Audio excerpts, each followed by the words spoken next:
Hello दोस्तों, मैं राघवेंद्र आप सबका आपके अपने चैनल आर्मी मैथ पावर में स्वागत करता हूं। आशा करता हूं आप सब लोग स्वस्थ होंगे। देखेंगे हम मैथमेटिक्स डिस्काउंट के प्रीवियस ईयर के कुछ मोस्ट इंपोर्टेंट क्वेश्चन। देखेंगे क्वेश्चन नंबर 1।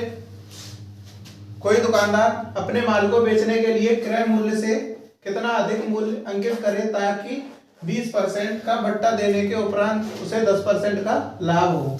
कोई दुकानदार है वह अपने वस्तु का कितना अधिक अंकित करे ताकि उसे 20% की छूट देने के बाद भी 10% का लाभ प्राप्त हो। देखेंगे क्वेश्चन को, तो 100 पर 20% की छूट देगा। अगर 100 अंकित किया होगा तो 20% उस पर छूट देगा, छूटेगा। और जो बिक्री मूल्य है उसका रेशियो निकालेंगे। 10% लाभ हो रहा है उसे, तो कितने पर उसका क्या होगा जो बिक्री मूल्य है उसका। तो देखेंगे 100 पर ही जो अंकित किया होगा 100 पर लाभ होगा कितने का, 10% का। तो इसका रेशियो होगा हमारा 80 अनुपात 110, मतलब 80 अनुपात 110 होगा। यहाँ से काटेंगे तो ये रेशियो होगा 8 अनुपात 11। 8 अनुपात 11 का रेशियो निकल के आया है, तो उसने कितने अधिक अंकित किए हैं ताकि तब उसे लाभ हो रहा है। तो देखेंगे यहाँ से कितना बढ़ रहा है, ये 3 कितने पर बढ़ रहा है, 8 पर। तो यहाँ से निकालेंगे 100। तो जब इसका करेंगे तो ये होता है हमारा 4 से काटेंगे 25, 50 से 8 काटेंगे तो ये 2 बार 25 का जब 3 में करेंगे तो ये होता है 75, 75/2। 25 का 3 में गुणा करेंगे 75/2 आ जाएगा। अब यहाँ से इसे 2 से काटेंगे ये, तो ये होता है 2 से जब 75 को काटेंगे तो 37.5%। 37.5% वह अधिक अंकित करेगा, उसके बाद भी वह 20% का छूट देने के बाद 10% लाभ कमाएगा। उसने अंकित मूल्य पर कितना अधिक अंकित किया है, 37.5%। नेक्स्ट क्वेश्चन देखेंगे, शॉर्ट ट्रिक के साथ है। नेक्स्ट और शॉर्ट ट्रिक के साथ देखेंगे।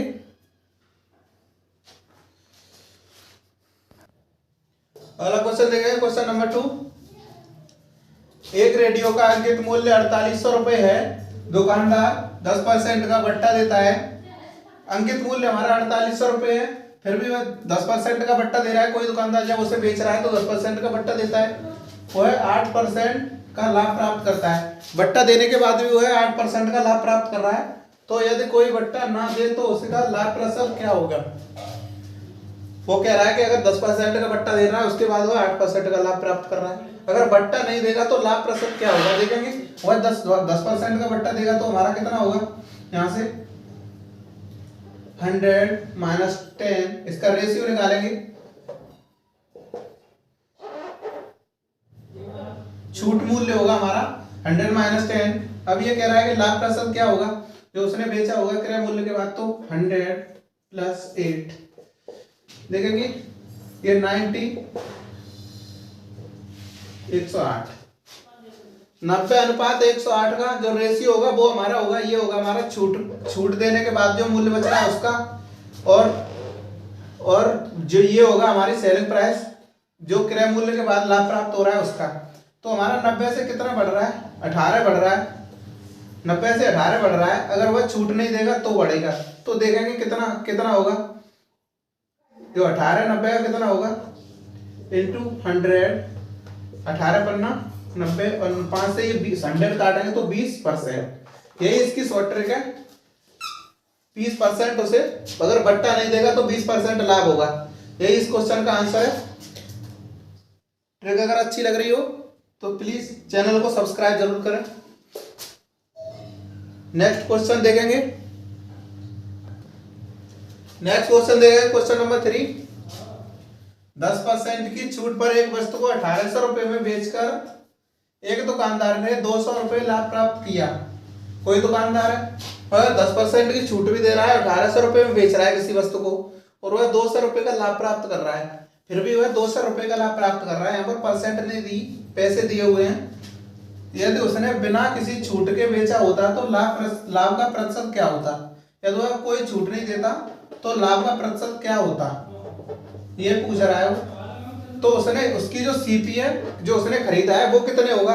जब 1800 रुपए बेच रहा है तो हमें 10% छूट के बाद बेच रहा है तब भी 200 रुपए लाभ हो रहा है। तो उसका जो सीपी है, तो हम यहाँ से सीपी देखेंगे कितना होगा, 1800 माइनस 200 करेंगे तो हमारा सीपी निकल के आया यहाँ से 1600। ₹1600 उसकी लागत मूल्य है, ₹1600 लागत मूल्य। अब ये कह रहा है 10% छूट के बाद भी उसने इतने रुपए में बेचा है, तो 10% बराबर कितना होता है? 1/10। 1/10। आपको 10 पर कितने की छूट दे रहा है? 10 से 9। जो उसने अंकित किया है अंकित मूल्य और सेलिंग प्राइस का एसपी, एमपी और एसपी का रेशियो है 10:9। पर बेच रहा है कितने में? 9 में। कितने रुपए? 1800 रुपए में। तो हमें 10 की वैल्यू निकालनी है, जो हमने अंकित किया है वो अंकित मूल्य निकालना है। तो देखेंगे हमें ये कितने टाइम है? 200। 200 का जब गुणा करेंगे तभी 1800 आएगा, तब जब इसमें 200 का गुणा करेंगे 10 में, तो ये होगा हमारा 2000। अब हमारा 1600 उसकी वो है सीपी और एमपी बराबर है हमारा एमपी 200। तो सेलिंग प्राइस जो हमने खरीदी है वो लागत मूल्य 1600 रुपये है और अंकित किया है हमने 2000 रुपये। इस पर कोई छूट ना दे तो कितने कितने रुपए का लाभ होगा? 400 का। तो 400 का लाभ जो होगा वो किस पर होगा? 400 का जो लाभ होगा वो होगा हमारा 1600 पर। तो बस यही परसेंट पूछ रहा था। तो 00 से ये 00 कटेगी, तो ये 4 से हम 16 काटेंगे तो 4 बार, और 4 से 100 काटेंगे तो ये होता है 25%। यही इस क्वेश्चन का आंसर है। उसने 200 रुपये लाभ कमाया है 1800 रुपये में बेच के, तो हमारा सीपी मतलब लागत मूल्य निकला 1600 रुपये और जो अंकित मूल्य निकला वो 2000 रुपये। तो हमें 400 रुपये का फायदा हुआ है कितने पर? 1600 रुपये पर। तो 400 1600 का 25% होता है। यही इस क्वेश्चन का आंसर है। नेक्स्ट क्वेश्चन देखेंगे, क्वेश्चन नंबर 4। क्वेश्चन नंबर 4 देखेंगे, यदि चावल का मूल्य 20% कम हो जाए तो कोई व्यक्ति 100 रुपए में 2 किलोग्राम मतलब 2 किलोग्राम चावल अधिक खरीद सकता है, तो चावल का घटा हुआ मूल्य क्या होगा? कोई व्यक्ति है, जब चावल के मूल्य को 20% कम कर दिया गया है तब वह 2 रुपए में 2 किलोग्राम 100 रुपए में अधिक खरीद रहा है, 100 रुपए में 2 किलोग्राम अधिक खरीद रहा है। तो जो चावल घटा हुआ मूल्य पूछ रहा है, पहले चावल का मूल्य है जो 20% कम होने के बाद क्या होगा ये बताना है। तो देखेंगे 20% को हम जब फ्रैक्शन के रूप में लिखते हैं तो ये होता है 1/5। अब यहाँ से हमारी मात्रा जो मूल्य है हमारा कितना हो रहा है? मूल्य देखेंगे, मूल्य 5 से 1 कम हो रहा है, तो पहले 5 था फिर वह 4 हुआ। अब मात्रा क्या होगा? मात्रा हमारी होगी, पहले वह 5 रुपए में कितना खरीद रहा होगा? 4। अब 4 रुपए में कितना खरीदेगा? 5। तो कितनी मात्रा बढ़ रही है हमारी? 1। 1 कितने के बराबर है? 2 किलोग्राम के बराबर। तो यहाँ से 5 किलोग्राम जो मात्रा है वो 100 रुपए में कितने होगी देखेंगे। यहाँ पर अब कितनी मात्रा खरीद रहा है? अब वह 10 किलोग्राम खरीद रहा है, 10 केजी। पहले वह कितना खरीदता था? Into 2 8 KG. पहले वह 100 रुपए में 8 किलोग्राम खरीदता था, अब 100 रुपए में 10 किलोग्राम खरीद रहा है। तो हमारा ये पूछ रहा है घटा हुआ मूल्य क्या है। तो जो मूल्य हमारा होगा 100 रुपए में ज्यादा खरीदने पर ही घटा होगा, तो 100 रुपए में 10 खरीदने पर घटा होगा। तो देखेंगे 100/10। तो इसे इससे काटेंगे तो 100 से जब 10 से जब 100 काटेंगे तो ये होगा हमारा 10 रुपए प्रति केजी। 10 रुपए प्रति केजी हमारा घटा हुआ मूल्य निकल के आया है। यही इस क्वेश्चन का आंसर है। वह 20% कम कर रहा है मूल्य पर, तो मात्रा हमारी बढ़ेगी।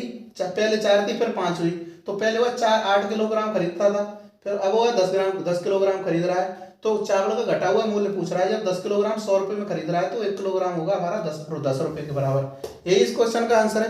नेक्स्ट क्वेश्चन देखेंगे, क्वेश्चन नंबर 5।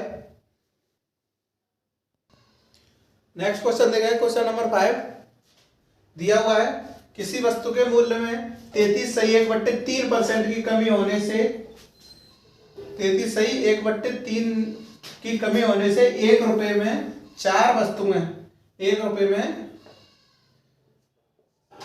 4 वस्तुएं अधिक खरीदी जा सकती हैं, तो घटने से पहले वस्तु का मूल्य बताइए।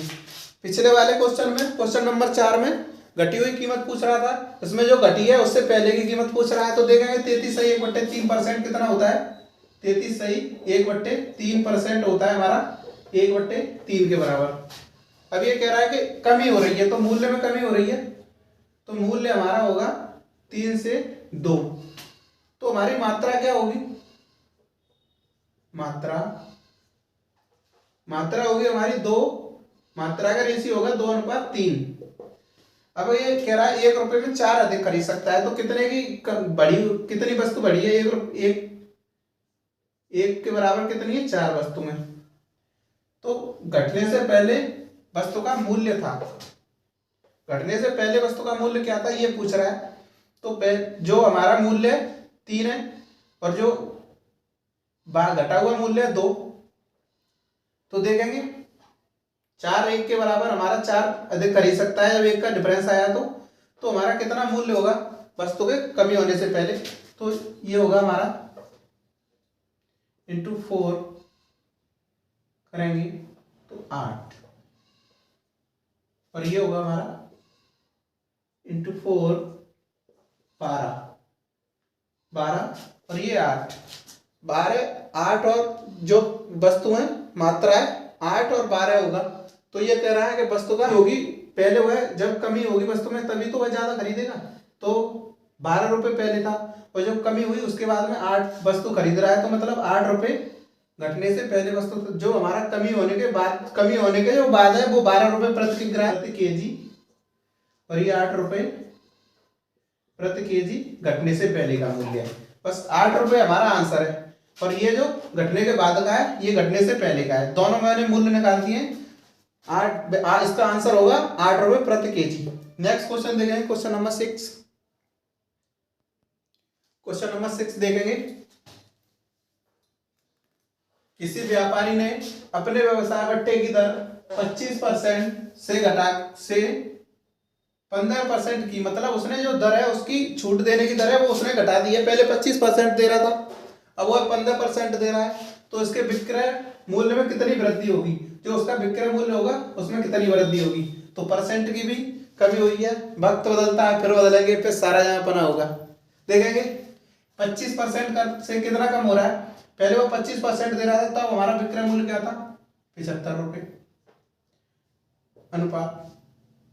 अब वह 15% दे रहा है तो 100 माइनस 15 मतलब 85।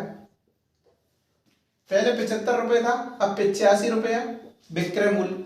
तो उसमें कितनी वृद्धि हुई है? 10 की वृद्धि हुई है। कितने पर हुई है? 75 पर। बस यही निकालना था। इंटू 100 इसकी परसेंट निकालनी थी।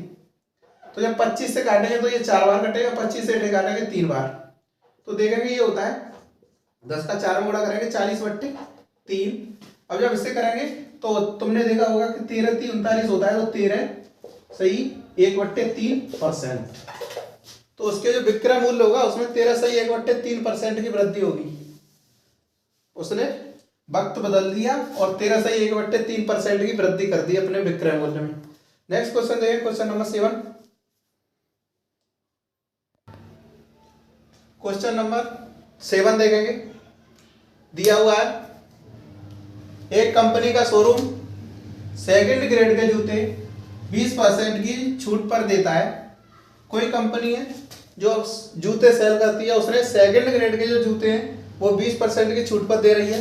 यदि शेयर होल्डर कूपन पर 15% की छूट भी देता, यदि वह 80% की जो मतलब 20% की छूट के बाद भी वह कूपन दे रही है, उसमें 15% की छूट और मिल जाती है, तो कूपन धारक को कितनी छूट मिलेगी?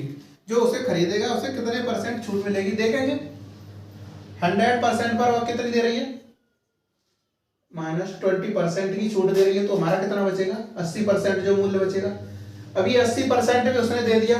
अब ये कह रही है शेयर होल्डर कूपन पर जो ये 80 है इस पर वह 15% की और छूट दे रहा है, वह -15% और कर रहा है। तो हमारा कितना होगा? तो यहां से ये होगा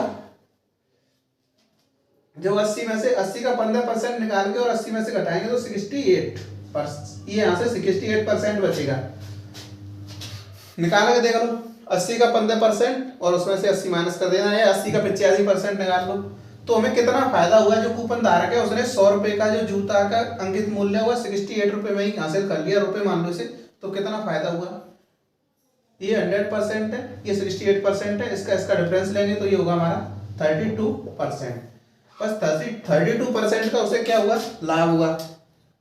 ऊपर का कितनी छूट मिली ना, उसे 32% की छूट मिली, 32% की उसे क्या मिल रही है? छूट। यही इस क्वेश्चन का आंसर है।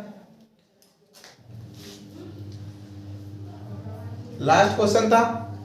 अगर वीडियो और ट्रिक अच्छी लगी हो तो प्लीज़ सब्सक्राइब जरूर करें। मिलते हैं नेक्स्ट वीडियो में। Bye bye, take you.